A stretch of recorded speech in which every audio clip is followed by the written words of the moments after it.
Hello everyone, my name is Shubham Mayank and I welcome you all to Mayank's Equation।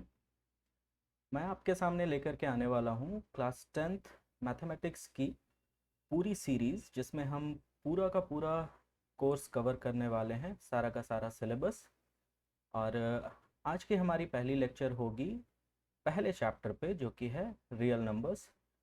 ये real numbers का introductory lecture है जिसमें कि हम कुछ बेसिक्स के बारे में बात करेंगे जो आपको इस लेसन को समझने में मदद करेगा।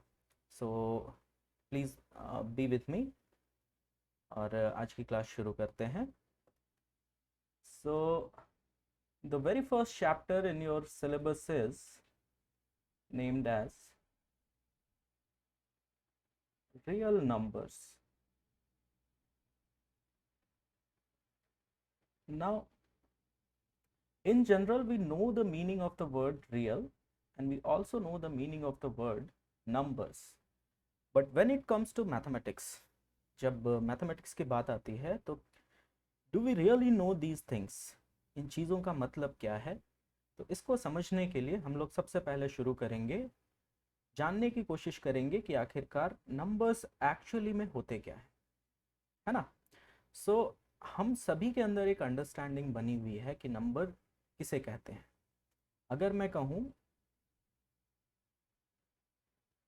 2 तो आपके दिमाग में तुरंत एक संख्या आएगी 2। 2 का मतलब 2 of something, more than 1, less than 3, है ना। इस तरह से कुछ समझ में आता है हमें। अगर मैं कहूँ 3 तो भी आपके दिमाग में ये चीज़ आएगा कि हाँ 3 एक संख्या है, इसकी कुछ वैल्यू होती है, there is certain value of 3। इन्हें अगर न्यूमेरिकल फॉर्म में, सिंबल्स के फॉर्म में मैं लिखूं तो जैसे 2, 3, फिर अगर मैं 6 कहता हूँ, तो इन सारे सिंबल्स का कुछ ना कुछ मतलब है। मतलब क्या है? इसके साथ जुड़ी हुई एक वैल्यू है, एक पर्टिकुलर क्वांटिटी है जिसके बारे में कि आप जानते हो। सो अगर मैं कोई एक और सिंबल बनाता हूं यहाँ पे,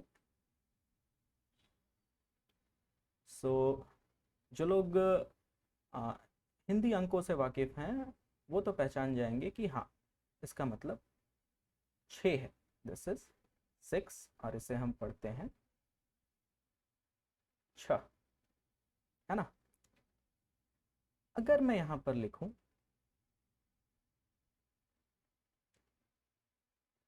ये सिंबल, है ना, सो शायद आप इसे नहीं पढ़ पाएंगे।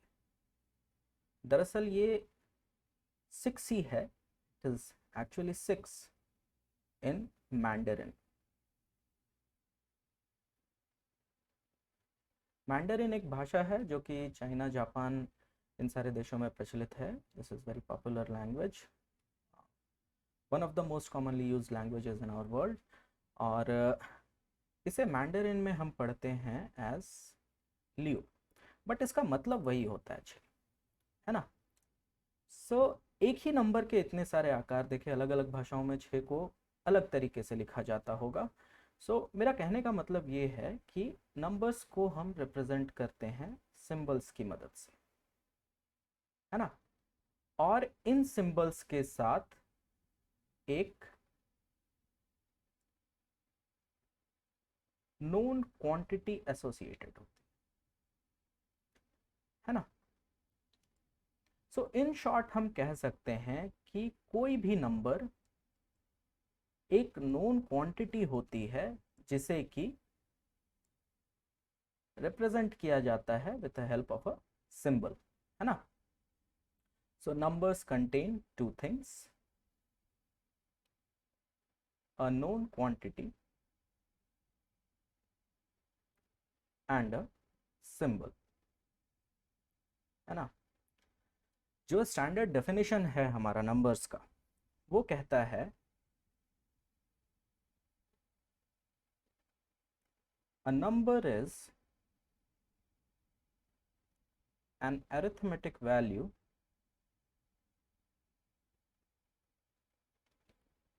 expressed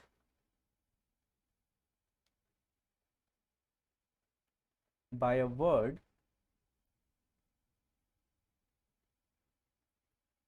symbol or figure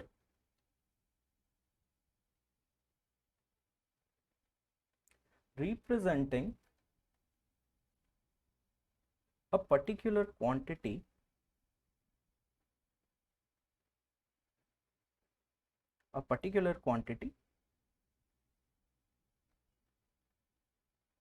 and is used in counting and making calculations. So numbers basically क्या है, ये एक अरिथमेटिक वैल्यू है. अरिथमेटिक कहने का मतलब होता है anything, it is kind of a science that deals with basic mathematical operations of addition, subtraction, division and multiplication, है ना. ये सारी चीज़ें आपके लिए समझना बहुत ज़रूरी है. आगे जितने भी आप सवाल करोगे तो उन सवालों में यही सारे कंसेप्ट लागू होते हैं. सो कंसेप्ट की क्लैरिटी होना बहुत ही ज़रूरी है. सो इन चीज़ों को थोड़ा ध्यान से देखेंगे हम लोग. So number is an arithmetic value, है ना. अरिथमेटिक वैल्यू है एक्सप्रेस्ड बाय अ वर्ड, जैसे कि हम 6 को 6 लिखते हैं, हिंदी में कुछ और, मैंडरिन में कुछ और. अ सिंबल, सिंबल्स हमने यहाँ देखे 6 के, 6 के और लियो के. और a figure representing a particular quantity and is used in counting and making calculation. So counting करने में, गिनती करने में, या फिर कैलकुलेशंस, है ना, जो भी जोड़ घटाव गुना भाग, एडिशन, सब्ट्रैक्शन, डिवीजन और मल्टीप्लिकेशंस, जो भी कैलकुलेशंस हम करते हैं उनको करने में इनका इस्तेमाल किया जाता है. सो नंबर्स हमने समझ लिया. इसके बाद आता है कुछ टाइप्स हैं नंबर के. अलग अलग तरह के नंबर्स होते हैं, जिसमें कि सबसे पहला है हमारा नेचुरल नंबर्स, है ना. सो ये नेचुरल नंबर्स क्या है?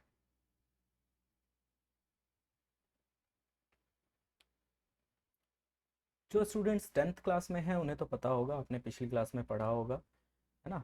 जो नहीं भी हैं अभी 10वीं कक्षा में, जिन्होंने नेचुरल नंबर्स का नाम तक नहीं सुना अभी तक, सो हम इसके बारे में आज डिटेल में बात करेंगे, है ना. सो नेचुरल नंबर्स को हम जनरली बोलते हैं काउंटिंग नंबर्स.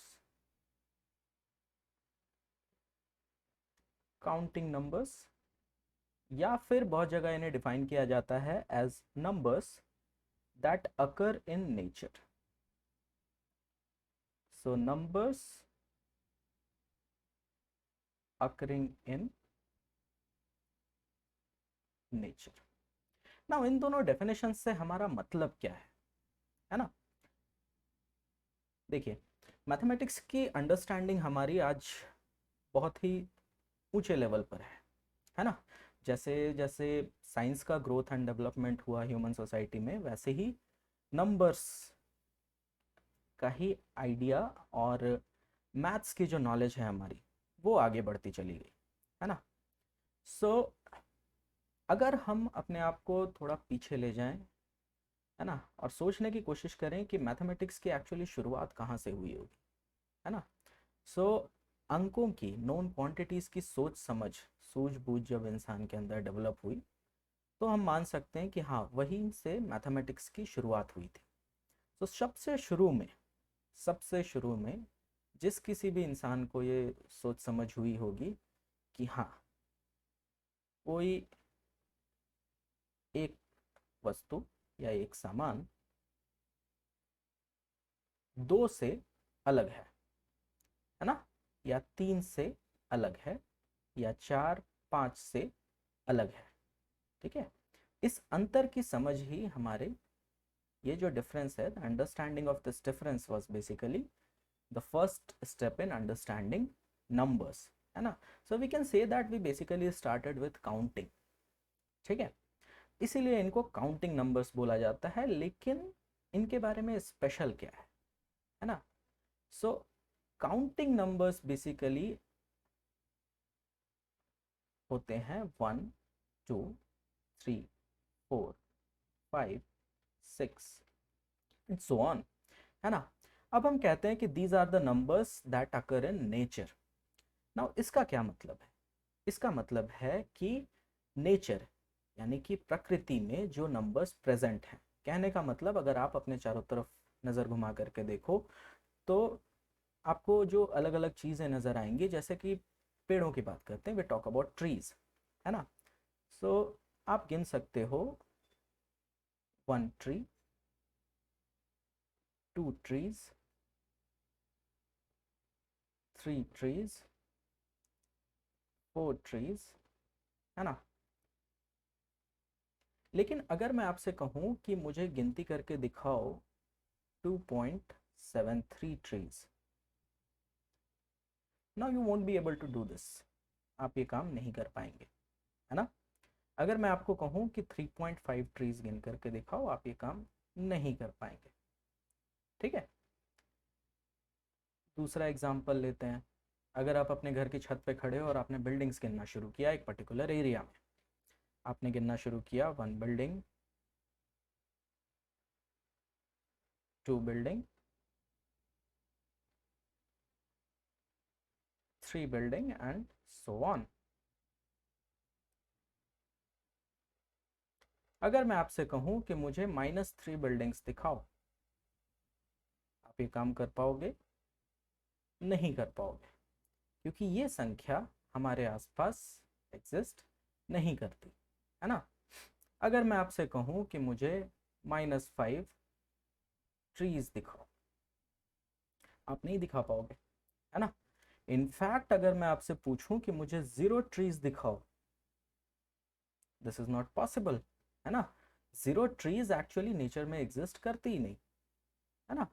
या तो ट्रीज होंगी, अगर ट्री होगी तो मिनिमम कितनी वैल्यू होगी, कितने पेड़ होंगे? एक, है ना।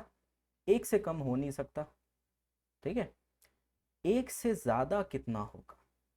तो लोअर लिमिट हमने जान लिया कि हाँ, अगर काउंटिंग नंबर की कोई मिनिमम वैल्यू होगी तो वो 1 होगी। लेकिन मैक्सिमम वैल्यू कितनी जाने वाली है अगर हम आपसे पूछें, तो गिनती आप करते जाओ, this will go as far as you can count, है ना। सो इसकी अपर लिमिट डिफाइंड नहीं होती, नेचुरल नंबर्स की ये एक प्रॉपर्टी है, ठीक है। सो नेचुरल नंबर्स को अब हम इतना तो समझ गए कि ये वो नंबर्स होते हैं जिनको कि हम काउंटिंग में इस्तेमाल करते हैं, गिनती करने में, और ये नेचर में एग्जिस्ट करते हैं हमारे चारों ओर, ठीक है। जीरो नेचुरल नंबर्स का हिस्सा नहीं है, ठीक है ना। नेचुरल नंबर्स को हम रिप्रेजेंट करते हैं by the capital letter n, है ना।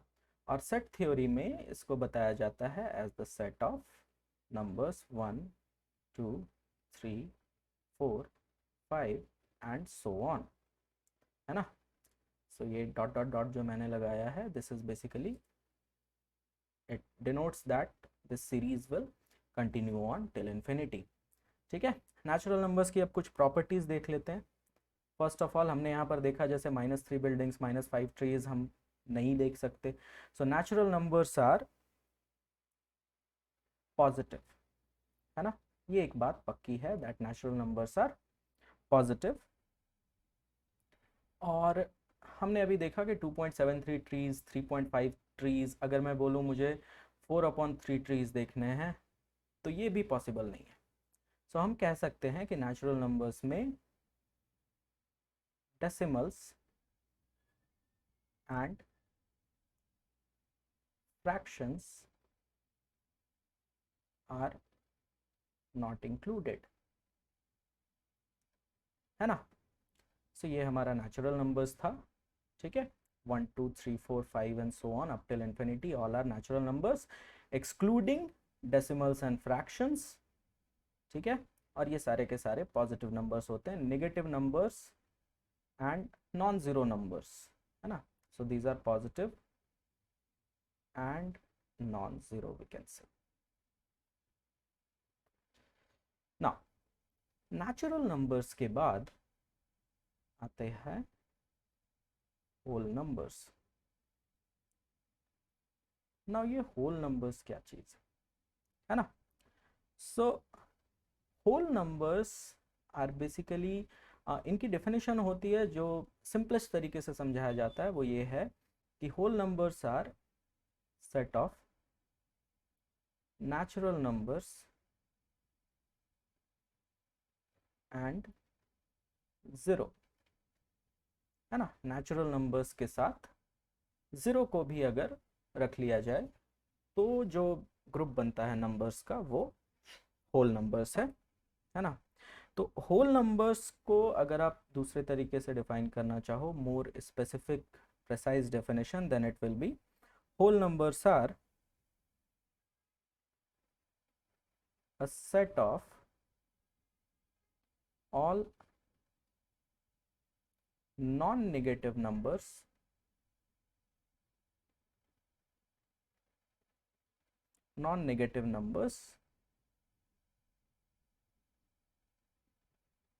excluding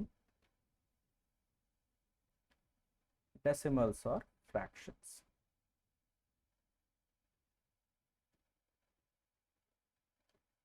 डेसिमल्स और फ्रैक्शंस के बिना ही हमारे होल नंबर्स होते हैं, है ना।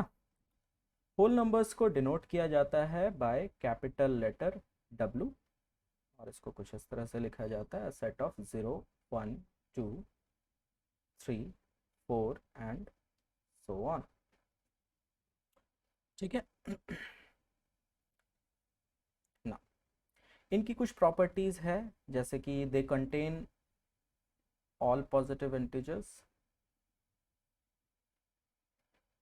है ना। अभी हम इंटीजर्स में नहीं गए हैं लेकिन फिर भी मैं शब्द का इस्तेमाल कर रहा हूँ, all positive integers and it is represented by W, ठीक है। सो नेचुरल नंबर्स और होल नंबर्स तो हमने समझ लिया। इसके बाद जो नंबर्स का टाइप आता है वो है हमारा इंटीजर्स, ओके। सो इंटीजर्स क्या होते हैं?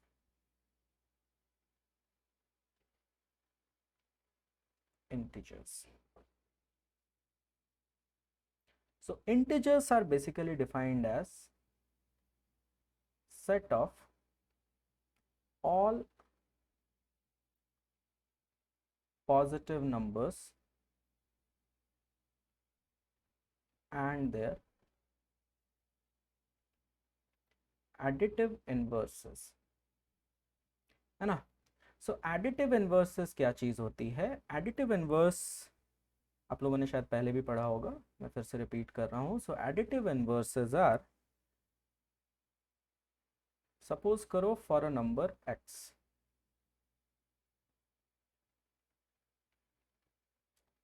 additive inverse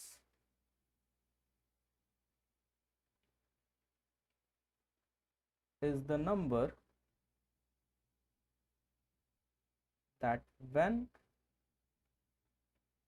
added to x yields 0, है ना। सो एडिटिव नंबर किसी भी संख्या के लिए वो संख्या होती है जिसको कि उस संख्या में अगर जोड़ेंगे तो हमें जो रिजल्ट मिलेगा वो 0 होगा, है ना। फॉर एग्जाम्पल 2 का एडिटिव इनवर्स -2, सो 2 में अगर हम -2 ऐड करते हैं तो हमें जो संख्या मिलेगी वो 0।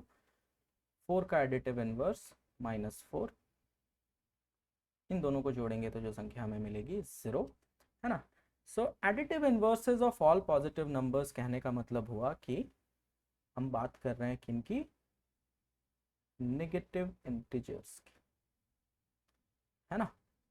सो इंटीजर्स अब आप लोग समझ गए। सो इंटीजर्स को रिप्रेजेंट किया जाता है by the capital letter Z, है ना। एंड नंबर लाइन पे इसे हम 0 के दोनों तरफ रिप्रेजेंट करते हैं, है ना। In the right direction we have our positive integers which include natural numbers, और लेफ्ट साइड में हमारा होता है नेगेटिव इंटीजर्स ना। इंटीजर्स के बाद बारी आती है रैशनल नंबर्स की, है ना। सो रैशनल नंबर्स क्या होते हैं?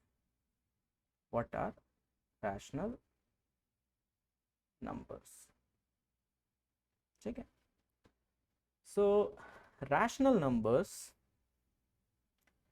इसकी डेफिनेशन आप लोगों ने पढ़ी होगी, as a number which can be expressed in the form of p by q, where p and q are integers and there is one another condition that q is not equal to 0, है ना।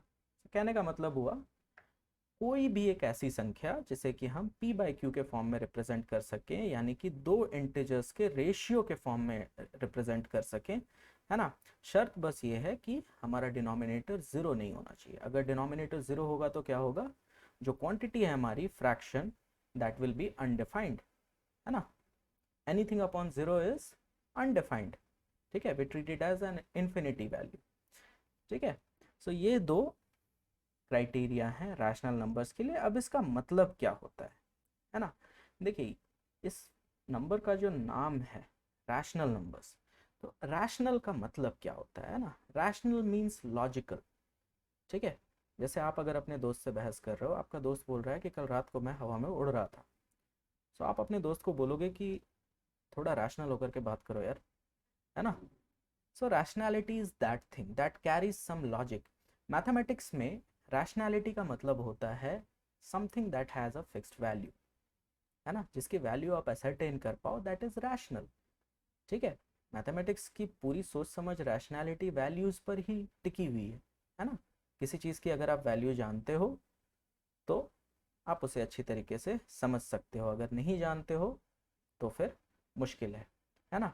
सो rational numbers, अब उसका mathematical form ये होता है p by Q, जहाँ पर कि p और q इंटीजर्स हैं। इंटीजर्स कहने का मतलब पॉजिटिव और नेगेटिव दोनों तरह के नंबर्स हो सकते हैं। फॉर एग्जांपल अगर मैं यहाँ पर लिखूँ 4/3, 17/4, इफ आई राइट -12/4 और -4/7 और समथिंग लाइक दिस। सो ये सारे नंबर हमारे रैशनल नंबर्स हैं, है ना। इनके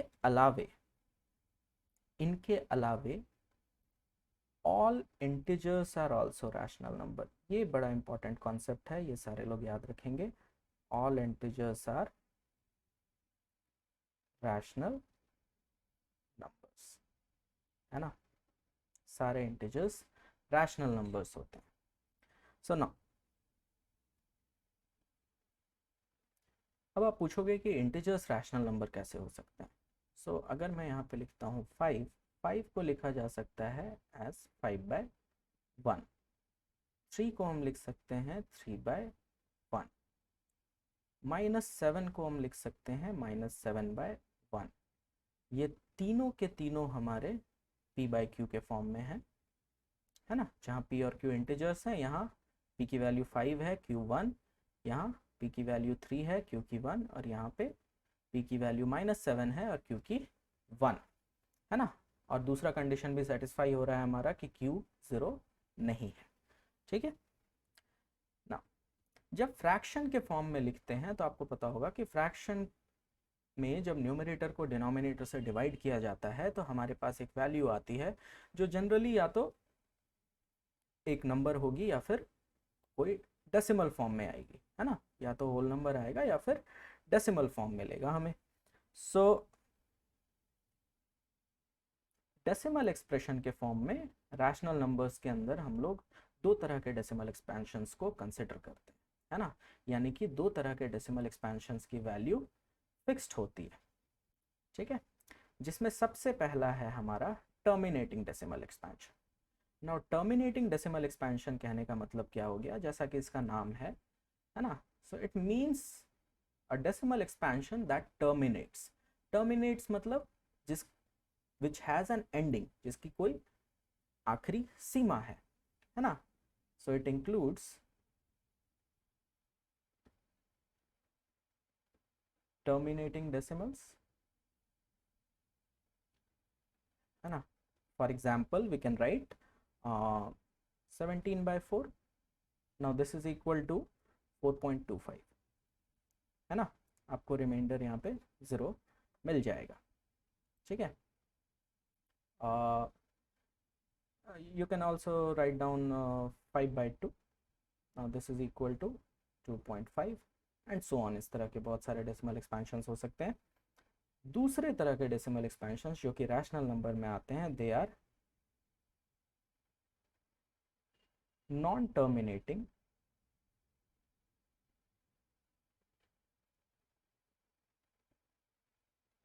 रिपीटिंग और रेकरिंग डेसिमल्स, है ना.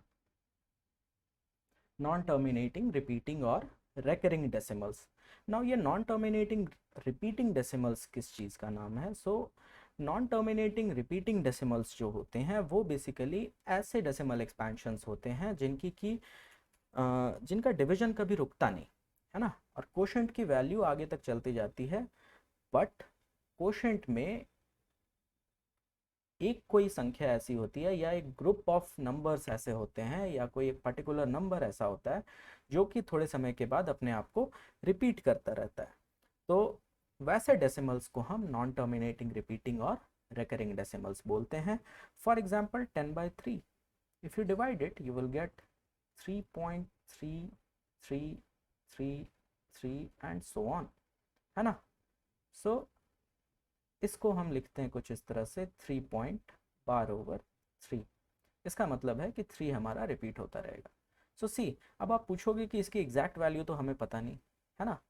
अब एग्जैक्ट वैल्यू तो पता नहीं, लेकिन यहाँ पे हमें थोड़ा सा कॉम्प्रोमाइज़ करना पड़ेगा. कम से कम इतना तो पता है कि डेसिमल के बाद ये 3 जो डिजिट है हमारा, ये अपने आप को रिपीट करता रहेगा, है ना. सो हम आगे आने वाली संख्या को बता सकते हैं कि इसकी पर्टिकुलर वैल्यू क्या है ना. 10/3 और ऐसा कुछ एग्जांपल हम ले सकते हैं. 20/6, है ना. So 20/6 is equal to 3.33 again, है ना. This kind of things. Rational numbers को हम रिप्रेजेंट करते हैं with the capital letter Q, ठीक है. कैपिटल लेटर Q की मदद से हम रैशनल नंबर्स को रिप्रेजेंट करते हैं. ना सो रैशनल नंबर्स के बारे में तो हमने जान लिया, है ना. इसकी प्रॉपर्टीज़ भी जान ली. P/Q के फॉर्म में होता है, सारे इंटीजर्स रैशनल नंबर्स हैं, और ये या तो टर्मिनेटिंग डेसिमल एक्सपेंशन होते हैं या नॉन टर्मिनेटिंग रिपीटिंग और रिकरिंग डेसिमल एक्सपेंशन होते हैं, और इन्हें रिप्रेजेंट किया जाता है by the capital letter Q. Rational numbers के बाद आता है हमारा इरैशनल नंबर्स, है ना. Irrational numbers. So irrational numbers को जनरली डिफाइन किया जाता है as numbers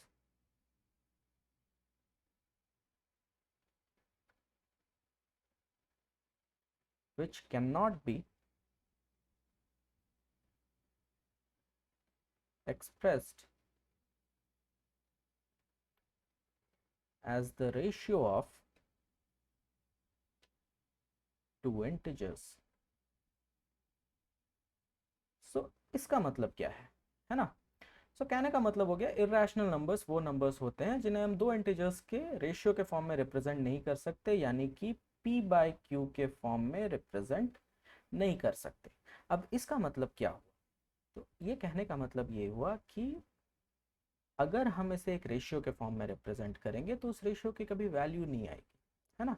and that is why these numbers get the name irrational, that means not rational, है ना. जैसे आपका फ्रेंड अगर बात कर रहा है हवा में उड़ने की, so that is an irrational thing, उसका कोई मतलब नहीं निकलता, there is no logic behind it, है ना. उसी तरह से मैथमेटिक्स में we have this irrational numbers.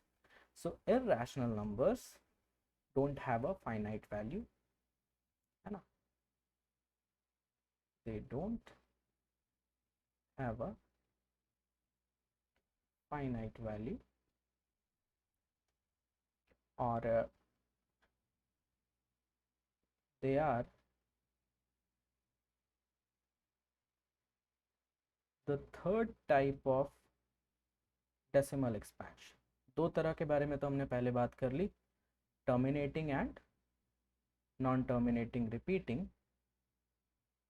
एक और डेसिमल एक्सपेंशन होता है which is non terminating non repeating,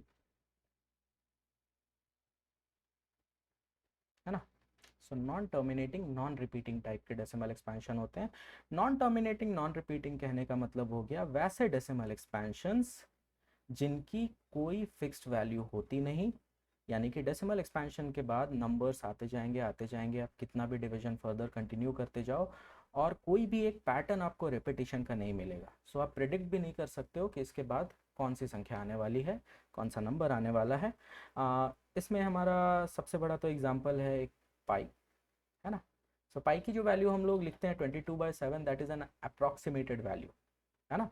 22/7 is not the actual value of pi. In fact 22/7 को आप जब डिवाइड करोगे तो आपको पता चलेगा कि वो एक रैशनल नंबर है ना। 22/7 is in the form of p/q।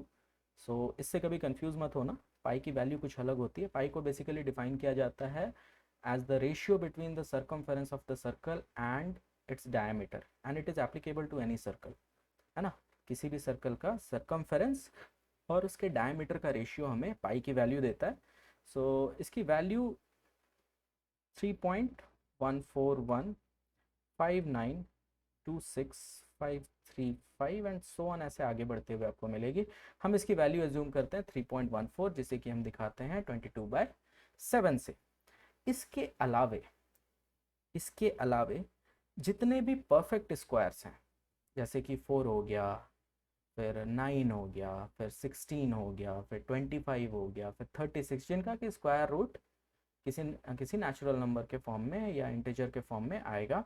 So perfect squares को छोड़ करके बाकी जितने भी नंबर्स हैं उनका स्क्वायर रूट हमारा इर्रेशनल होता है। फॉर एग्जांपल √2, √3, इनफैक्ट √6 ऑल्सो, है ना। So it is not just limited to prime numbers, ठीक है।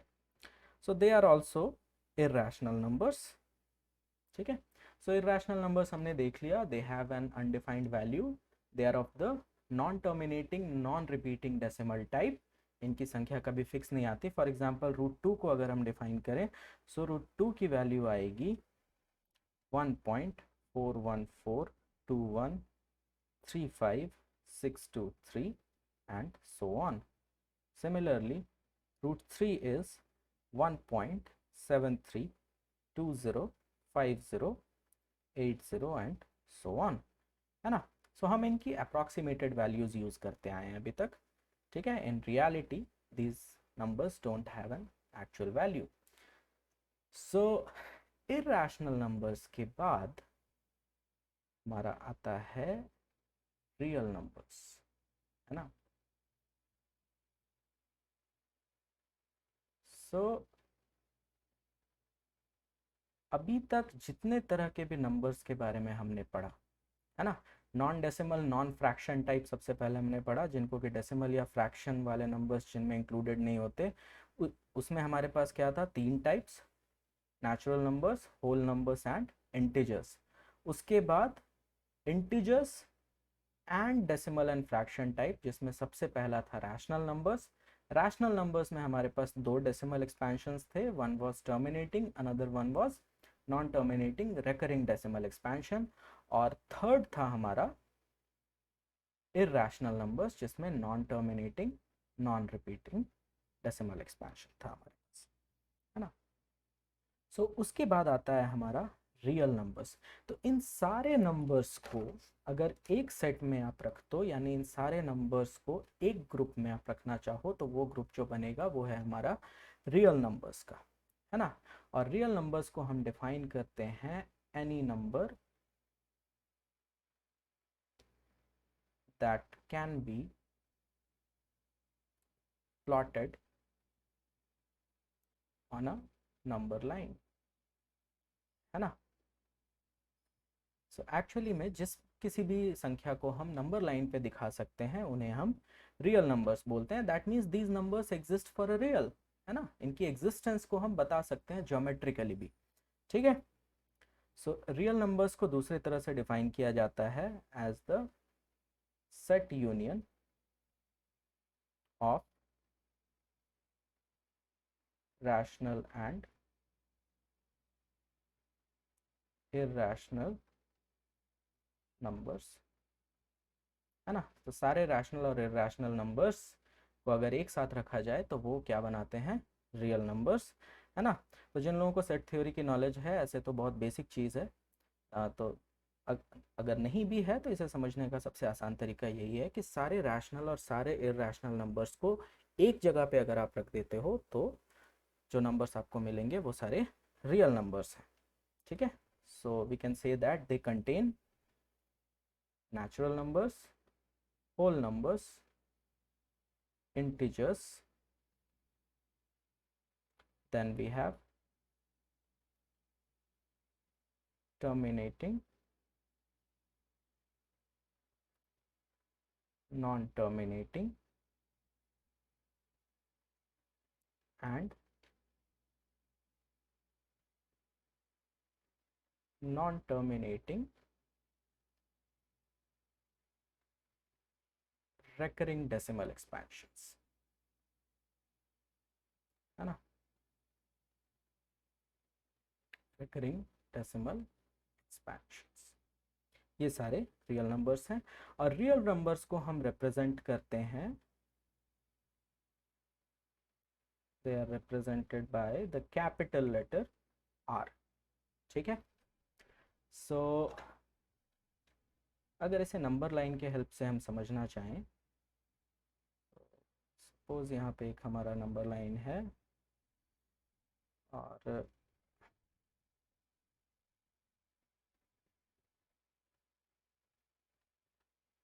इस पे हमने यहाँ दिखाया 0 और इक्वल इंटरवल्स पे इधर 1 2 3 4 5 6, इस तरफ इक्वल इंटरवल्स पे -1 -2 -3 -4। सो यहाँ पर हमें एक चीज़ तो दिख रही है, हम यहाँ पर देख सकते हैं नेचुरल नंबर्स, है ना, we can see are natural numbers, we can see our whole numbers, and we can see our integers, है ना, negative positive zero, everything is visible here, ठीक है। Now comes rational numbers. So rational numbers के बारे में आप जानते होंगे कि रैशनल नंबर्स को नंबर लाइन पे कैसे रिप्रेजेंट करना है, 9th क्लास में आपने किया होगा। सबसे सिंपल एक्सप्लेनेशन है इसका। फॉर एग्जांपल अगर हम लें एक rational number 3/2, so 3/2 is actually equal to 1.5, है ना। so 1.5 कहने का मतलब हो गया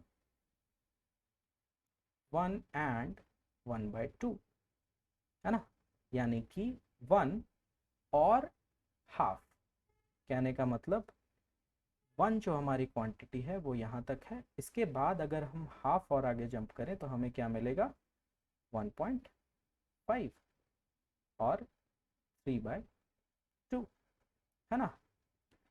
now comes irrational number. Now irrational numbers को लेकर के अक्सर कंफ्यूजन होती है स्टूडेंट्स को कि इसे हम नंबर लाइन पे रिप्रेजेंट कैसे करेंगे। सो सी, हमने अभी तुरंत देखा था √2 की वैल्यू। सो √2 को अगर हम नंबर लाइन पे रिप्रेजेंट करना चाहें, √2 की वैल्यू होती है 1.414, then we have 2 1 and so on, है ना। इसे अगर आप गौर करके देखो तो आप इतना तो जान जाओगे कि 1.41421 जो है, दिस इज ग्रेटर देन 1,